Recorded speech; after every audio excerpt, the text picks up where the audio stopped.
Hello students. In this video, let us learn about the basic exception handling in Java using the try-catch blocks. Then we will be learning the basics about the throws, and finally blocks, statements and blocks also. So let us understand this program with the help of output. So there is an output box which is generated to understand this program. So first, let us go to the program statement by statement. So first thing is import java.awt. This is importing the awt package. And the second one is it is importing the event package. And the third one is it is importing the swing package. And the fourth one is it is specifically trying to importing the event package. So the next is class definition. This is class definition. Class A extends JFrame. Okay, so first part is class A. Class A is defining the class A, and the second part is extends JFrame. Extends JFrame means this is a kind of actually using the Java JFrame. This is the swing package. So JFrame can be used by creating the object of the frame class, that is one method, and by extending the frame class, that is the second method. So we are following the second method. In the second method, the syntax is you can extend your class to the JFrame. So this creates the JFrame like this in the diagram here. So this is going to be uh, the JFrame which is created, and so likely same in our output also. Then you can simply get a JFrame created here. So this is a frame created, and the next in this one. So this is not the very statement that is actually making this frame window visible. But to create any frame like this, we have to extend our class to the JFrame class by the second method. And the next part is it is implements action listener. Implements action listener means implements is a word, a keyword used to use interface inheritance. That means when a class and interface are being coupled, we can use implements. That we use implements. So let's go to this action listener. So this action listener class is actually going to give you this one. So this action listener is against action event class. So this actually incorporates event handling also. So for this action event, the interface to be registered is the listener interface is action listener. So this listener is generated whenever a button is pressed. That means this event is generated whenever a button is pressed, menu item is selected, or list item is double clicked. So all these kinds of events will be of the action event class, and listener will be responding to that event, and it will be processing for the output. So let's go to our program. So this program is actually going to register for action listener. Means we are going to use buttons and clicking of the button. So that means class A extends JFrame, implements action listener. The three parts, that is first definition of the class A, and the second part is inheritance to JFrame to create the JFrame. That means the very extends JFrame part will show us that we are going to create a frame, and implements action listener. This shows that we are going to use the buttons, and we are going to use the double clicking or clicking of the mouse. So next, the in the class A, the variables are this way. That means you can use JLabel like a data type also. That means JLabel. There, I am using four labels here: L0, L1, L2, L3, and the J text field. I am going to use three text fields: TF1, TF2, TF3, and I'm going to use a button J button. So P1. And in the class A, this part is called as constructor because it is not having any return type, and it is having the original name of the class. So inside the constructor, I am first setting when to close the frame. So set default close operation. Set default close operation jframe dot exit on close. Exit on close means, so whenever I press this close button on this jframe, so it will be exiting the execution of the frame.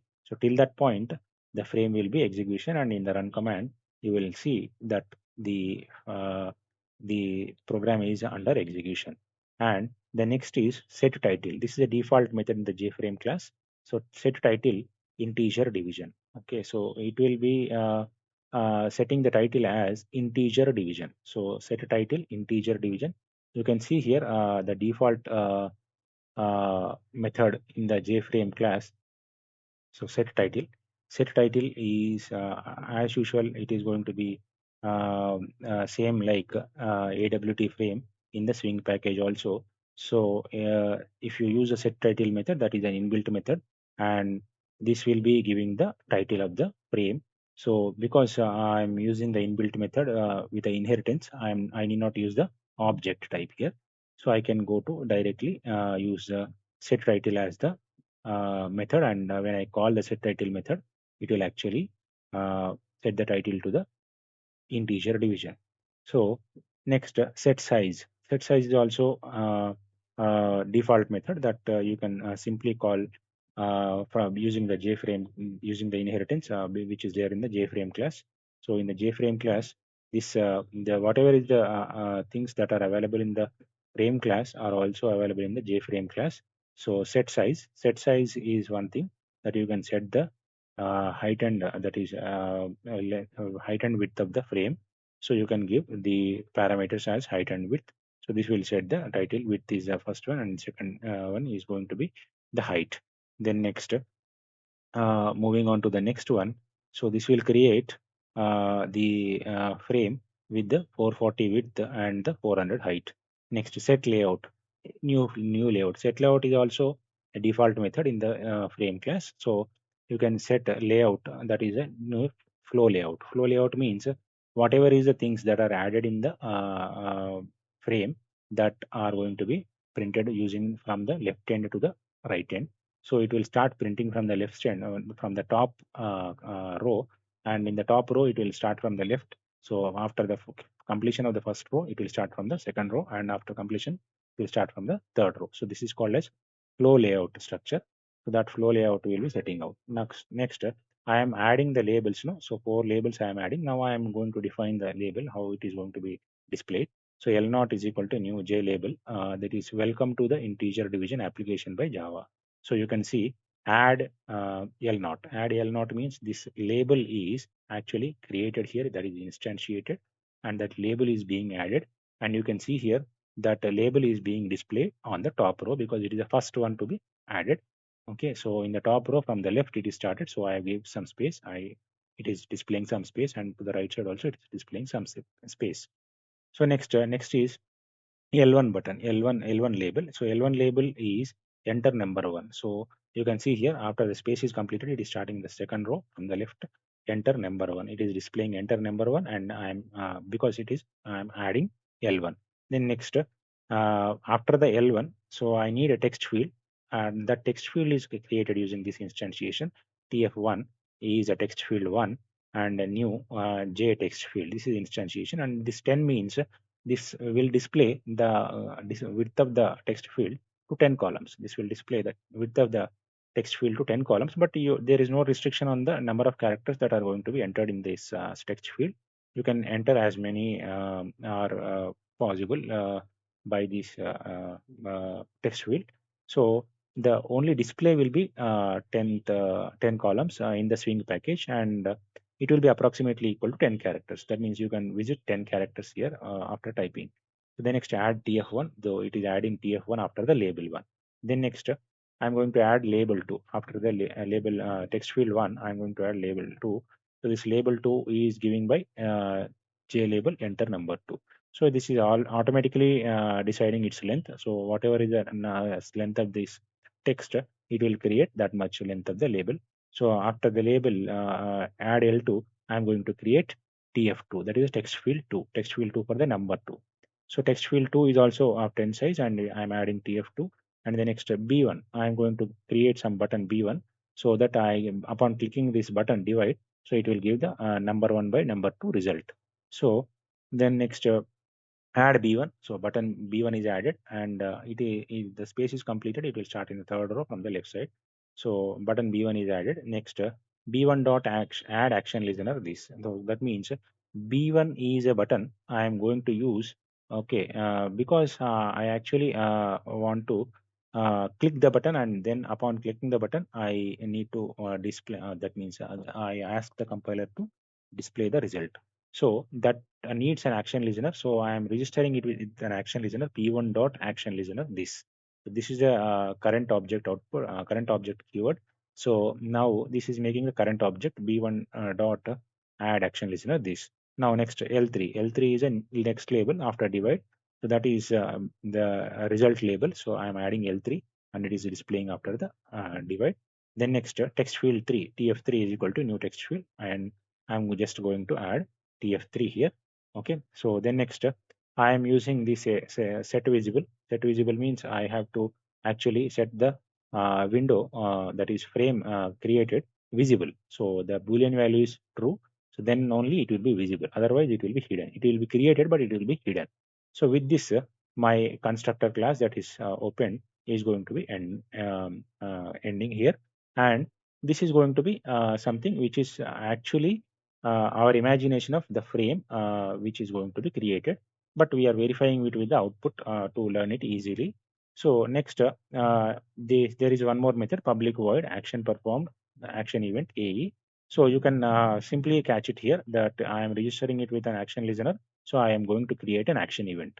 So public void action performed is action performed is my method name. Void is the return type. Public is access modifier.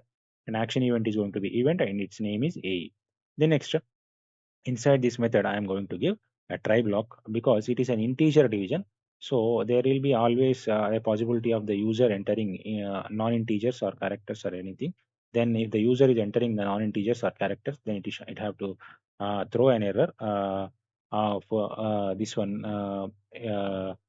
number format exception. So I am using here that I am just defining this variable int a with the data type with the variable with the data type int. So int a is equal to integer dot parseInt tf1 dot get text. So this is used to read the text here. A user is not entering the input through the command, so we do not use a scan command actually. So scan commands are not required here because we are not reading from the command. We have to read from the text field of the frame created. So this is a statement that it is going to parse the statement from this text field to the okay whatever is the type that is given here. That is integer is a type means it will try to so first move. Let us move from the get text.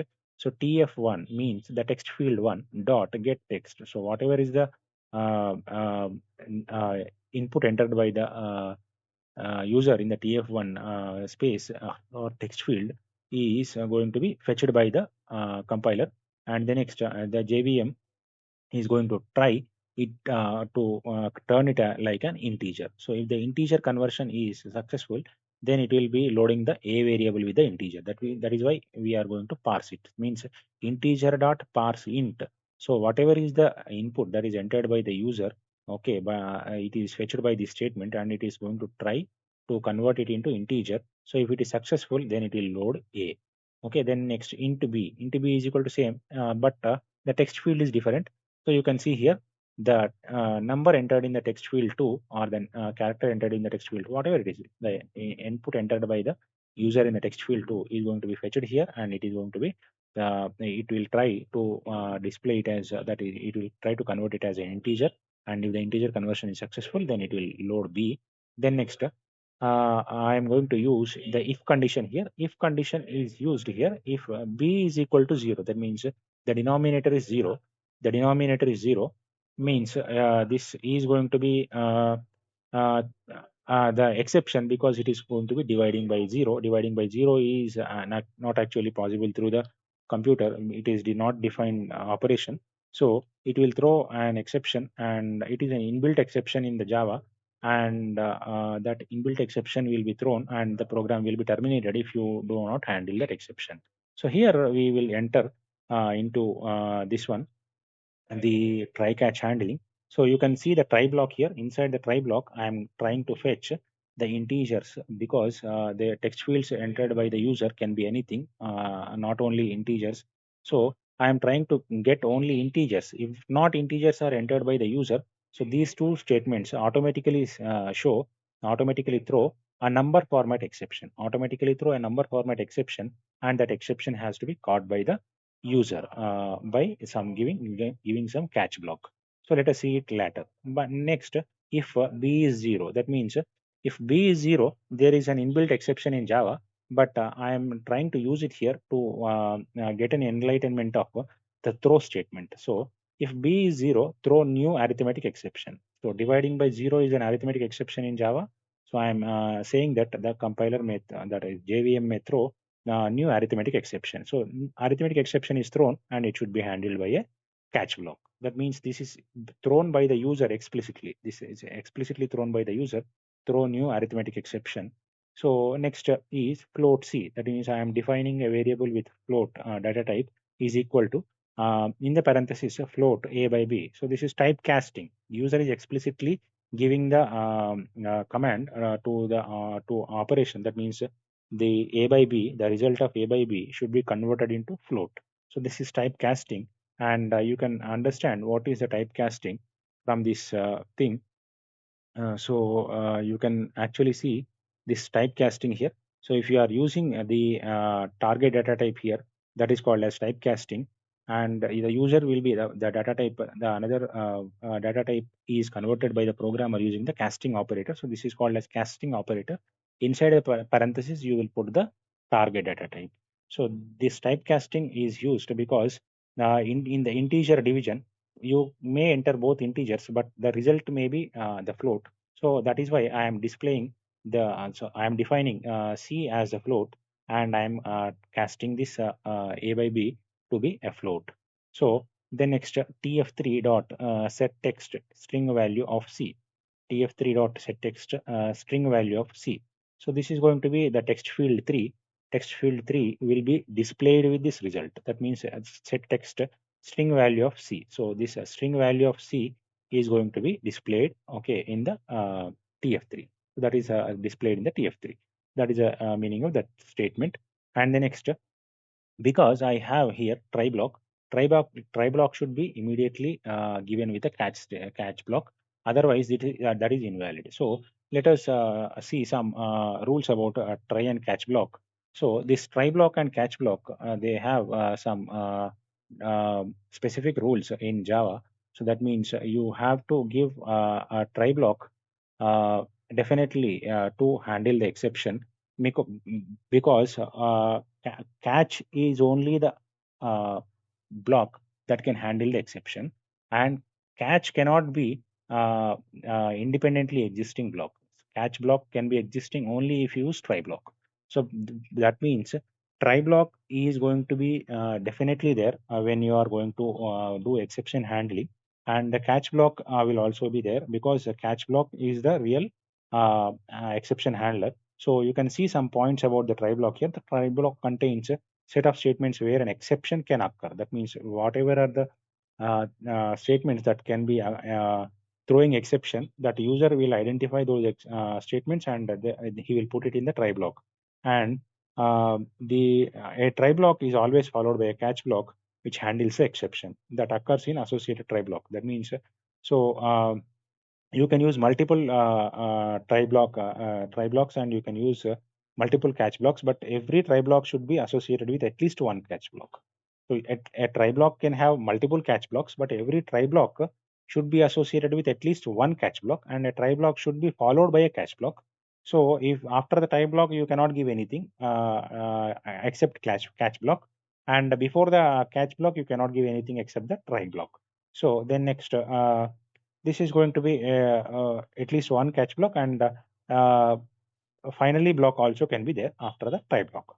So then next, going for the catch block is always where we will handle the exceptions. This block must follow the try block, and a single try block can have multiple catch blocks associated with it. We can catch different catch blocks also, and a single exception will catch only a single catch block, and you can nest multiple catch block statements in one catch block. That means whatever is a number format exception, or whatever is arithmetic exception, you can give them using the logical OR operator in single catch block. So that is a description of the try and catch. So that we have to learn it through the practical thing here. That is, so look at the try block here. Try block is given with the two statements. So first is loading the A with integer, loading the B with integer. That means if the user is not entering the integer and if he is entering the some else thing than the integer, it will throw the uh, one number format exception, and that will be handled by this catch block. That catch block is giving number format exception, and the name of the exception is X. And inside the catch block that we are displaying J option pane, J option pane. So that is generated upon the number format exception thrown, and this is going to be show message dialog. Show message dialog means that is explicitly containing the message dialog. This is that is a pane created, and in that pane there will be a dialog that this is a current operator, and x dot message get message. X dot get message means whatever is this uh, error exception name, that is X, and get message means the message stored in the exception. So Java, whenever it is creating the predefined exceptions, it will have the message stored in it also. So that means this is a number format exception, inbuilt exception, and it will store one message and all the details of the exception in that. So whenever you are going to get the message, it will print the message here in the option pane. So the next catch block is arithmetic exception. So we are using the throw statement here. This throw statement is going to be used by the user to throw the exception when it is not actually throwing the exception by its own. So that means these statements will throw the automatic exception because this is directly given here, and I am not using any user controlled throw statement. And here, if the b integer is going to be 0, that means the second integer is 0, denominator is 0, then I am wantedly throwing an exception to avoid the divide by 0 exception. So even if you don't use this means, even if you don't use these statements, even if you are giving this float c equal to float under parenthesis a by b, it will automatically throw. That means the Java will automatically throw the divide by 0 exception, that is arithmetic exception, that will be catch here and the caught here in the catch block with the arithmetic exception, catch arithmetic exception ex. That is the name of the exception. And again in this message also, J option pane show message dialog. This is a current object x dot get message. So this will be given.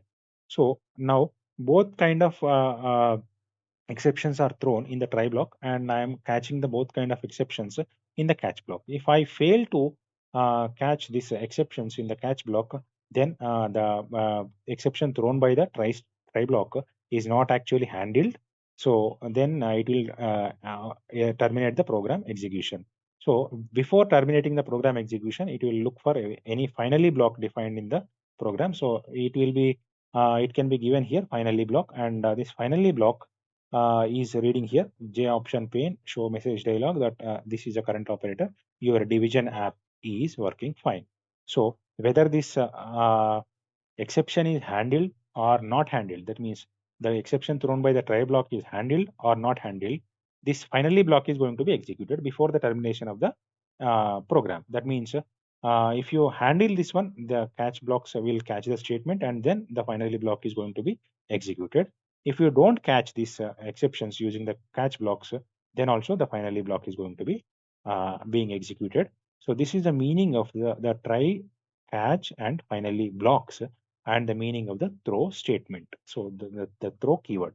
Throw keyword is used to throw the exceptions, either inbuilt exceptions or the user-defined exceptions explicitly by the user. So and now let us see about this generated output. So let us try to enter these numbers in this one. So I am entering the 6 in the field 1 and entering the 4 in the field 2, and I am giving the result, clicking on the divide. So division has come, and this result is a float 1.5, and it is displaying that your division app is working fine. So this is given by the finally statement. This is the text field input in the TF1, and this is the text field input in the TF2, and this is the text field output in the TF3, that is given by the JVM after clicking the divide button. So my Java app is working fine. So now let us see if these statements are going to be commented. That means whether the Java compiler is automatically throwing the arithmetic exception or not. So for every change in the program, that you have to save it, and then you have to compile it using your thing, because before going to compile it, so you have to close this operation so that the command exits the uh, the execution. So this is going to be compiled again. So I'm going to give the compilation statement that is successfully compiled, and then I will give the run statement. So this is going to be doing here, and you can see output generated here, and this output is going to be this one. And so you can see this here. I am commenting the if section here. If section is not there, and I'm not throwing the exception by explicit method. So let us input some inputs here, and the 4 is going to be the TF1 and 0 I am entering in the second one. So it is showing result is infinity, and your division app is working fine. So it is not going to throw the exception. Uh,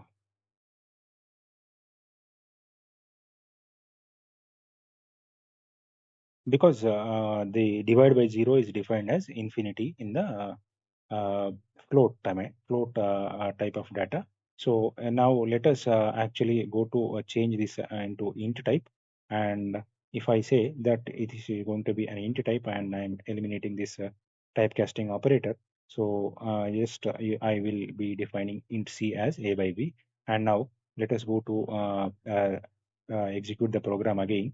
So just you have to close this generated output. So then it will be giving you the cursor. So go just compile this program and just execute this program. So this is going to create now. And now this is using the integer. So now this integer is going to now see I am not throwing the exception explicitly, but I am just trying to see that whether it is going to throw the arithmetic exception automatically or not. So because I am catching the arithmetic exception here, that should be handled. So let us see here. Then next, this is going to be, I'm entering the same details now for 0. So click the divide button, it is showing exception divide by 0. So this is what the arithmetic exception is thrown automatically in the integer type of data. And after the exception is handled, you can see that the finally block is executed and it is displayed. The statement is given in the finally block. So this is what the given here. And if you enter any float statement here, because they are going to be completely integers, so you can give only one float statement, and you can click on the divide output button. So it is showing that number format exception. This is an inbuilt exception message in the number format exception. It is showing that for input string 4.5. That means you did not enter integer here. It is a float type, and you can see click on here after this exception is handled. So you can see the finally block is executed. And if you type an non-number here also, so then it will show you the number format exception. So this is going to be the number format exception. So this is how that you have to give the try catch statements that you can use. So there is only thing that I am using this throw statement to learn about the throw statement, usage of the throw statement, that how to use a throw statement. Throw statement is thrown by the user explicitly. Now this method action performed method is also completed. Now the class is closed. I am going to create the public class where which I am going to create the main method. So public class Java app. Public class Java app means the definition of the class. Class name is Java app. The access modifier is public. Inside this class, I am giving the public static void. That is a main statement. So it is access modifier is public and it is a static method. Void is a return type. It is not going to return anything. Main string args. String args are going to the parameters arguments. Then next, inside this method, I am going to instantiate a class because my main class is going to be my main class is going to be Java app, but the code in which the class exists is the class A. So the class A is the class. So I'm defining here reference is A class and the object name is A. New is a keyword and A is going to be the object class. Okay, you can say this as a constructor name, or you can say this as a class name, whatever it is. Object can be constructor name, or object can be class name. So when I call this object, or when I call this constructor as an object, so it will be automatically executed. That is the meaning of the constructor. Means if I call the constructor, that body of the constructor is automatically called for and executed. If I you say that it is going to be class, so then the class is going to be created as an object, but it is not going to be called automatically. You have to call methods in the class explicitly. So now, because I am going to use the class name, the constructor is automatically called. This constructor is automatically called means I'm going to execute this program, okay, without calling any method explicitly. So this is going to be the usage of the try catch, and finally blocks and the throw keyword. Uh, the next is the throws clause, throws statement. So let us see what is going to be a throws statement. A throws statement is going to actually be said like a method signature. Means you can use the throws clause with the method contract, with the method signature. Means there is always a return type before the method, and the method name and its arguments. Thereafter that you can use throws and the exception type, okay, which is going to be the exception. So usually throws is used to declare checked exceptions, because throws is going to give the checked exceptions, because the user has to handle them separately whenever he is going to call that method. Throws is not actually used to declare unchecked exceptions, because unchecked exceptions are thrown using the run during the runtime by the JVM. The checked exceptions are thrown by the compiler. So for the successful compilation of the program, that user always has to handle the throws uh, signature, and that means has to handle the exception which is thrown by the method which is declaring that it is throwing the particular kind of exception. So for example, let us see here that the method type is static and the return type is void. The method name is fun, and after that one you have throws illegal access exception. That means if a programmer is calling this method, that it is declaring that this may throw an illegal access exception, and that exception is not handled inside this method. Particularly, this is important because this signature is giving the user that knowledge that this exception is having the possibility being thrown in this method, but this exception, if it is thrown, will not be handled by in this method, and the user has to have a separate way when he is calling to accept to handle this exception. So let us see this our program. See here, I have a constructor here, but I don't have any statement, any thing that needed to be throwing exception, and I don't declare that throws exception here. And I have this public void action performed method. So this method is actually the inbuilt method inside the action listener interface. So this is an overriding method, and overriding methods are not encouraged to use uh, throws signature, because throws signature is going to be used by checked exceptions, and overriding method is not allowed to use checked exceptions with throws. So it is prohibited to use throws with the overriding methods. And overriding methods, if you want to still use overriding with the overriding methods can only use unchecked exceptions using the throws clause. You cannot add checked exceptions. Okay, what are all checked exceptions? Maybe IO exception, SQL exception, class not found exception, interrupt exception. All these are called as examples of checked exceptions. And unchecked exceptions are going to be arithmetic exception, number format exception, null pointer exception, and so and so. These are declared during the runtime, and you need not declare it. You need not declare it with throws, and throws is particularly used to declare the checked exceptions. So, but still it is legal to use the throws with the unchecked exceptions Okay, so if you want to use the throw signature with an overriding method, you are permitted only to use unchecked exceptions, not the checked exceptions. So checked exceptions, when it can be used with the checked exceptions, it can be used with the checked exceptions only when you are going to write a new method. So let us see a new example, because this is a very big program, and it is going to be going more bigger if you use it. I will take a separate program to demonstrate this throws method. So this is a class which is going to give you the example of how to use the throws clause. So throws clause is used in the method contract. That means this is a method signature that this method may throw a particular kind of exception which is declared after the throws, and if that method is throwing that exception, there is no way to handle that exception inside the same method. Either the user has to handle this exception in which the method he is calling it, or in which method he is calling it is not having the provision, he should handle it in the main at least. So that means whatever there is a number of the levels that it is going to throw the exception, but you should handle it with a catch block at some point of time. So here in this program, the let us see what is going to be happening here. So this is a class definition, class throws demo, and inside that one it is a void read number method.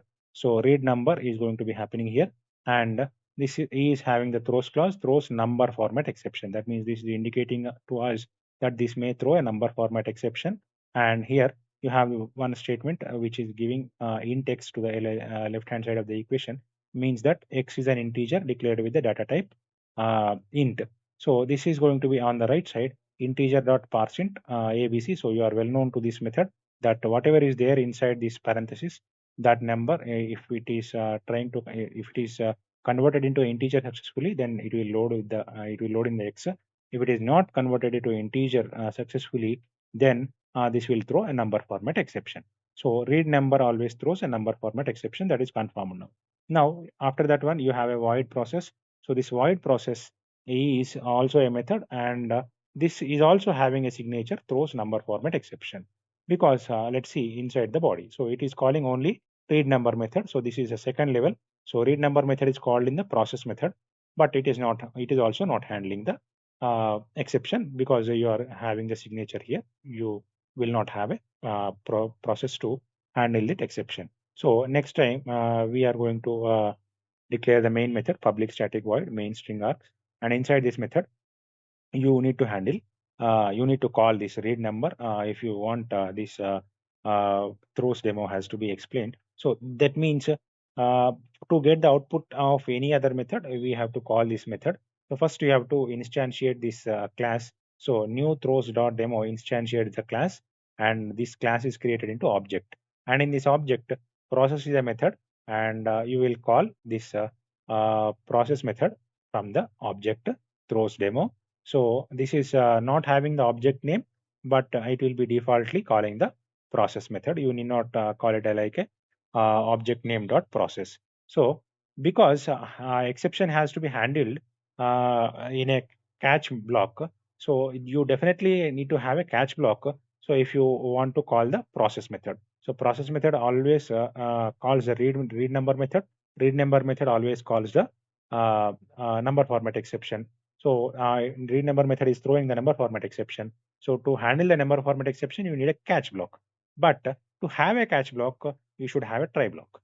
So if you don't have a try block, you are not allowed to have a catch block. So catch block is actually catching the number format exception. But before that catch block, you need to have a try block. So you need to call this process method only in the try block. So process method is called in the try block, and in the inside this try block, process is calling the read number. Read number is throwing the number format exception, and this catch block is actually catching the number format exception. The exception name is ex. Okay, so inside the catch block, I am just printing the statement handled in main. Ex dot get messages. So whatever is a message that is thrown in the that is stored in the x exception object. So that is number format exception. So let us see how this is going to give output. So let's go to the command, and inside this command I am going to give the compilation command.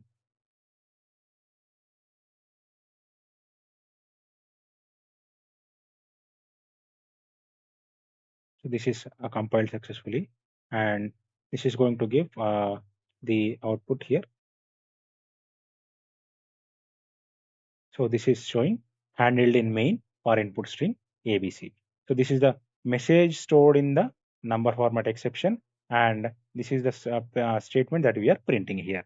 So you can see in the program that this is handled in main, that is printed by the user, and the message stored in the exception object, that is given by for input string ABC.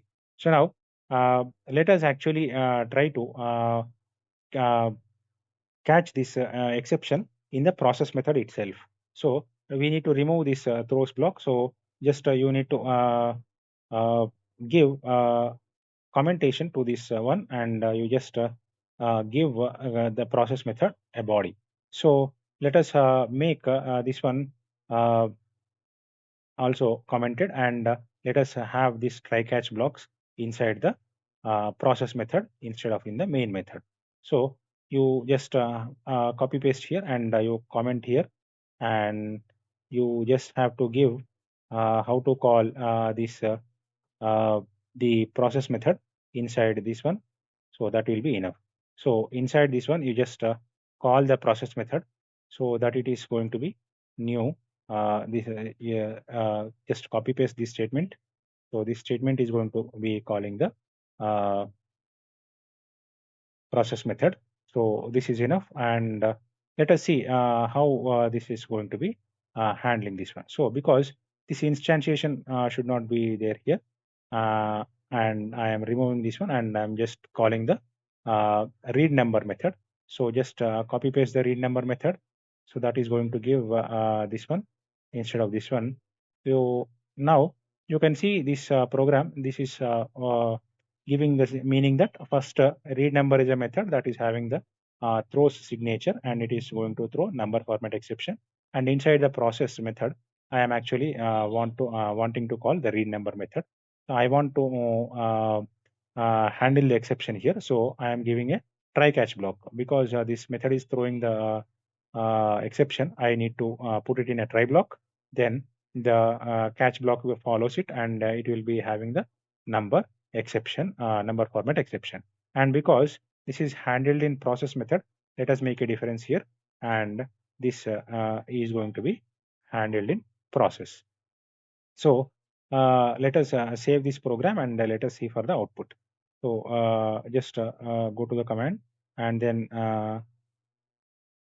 this is successfully compiled, and then you can have this rows demo run for the output.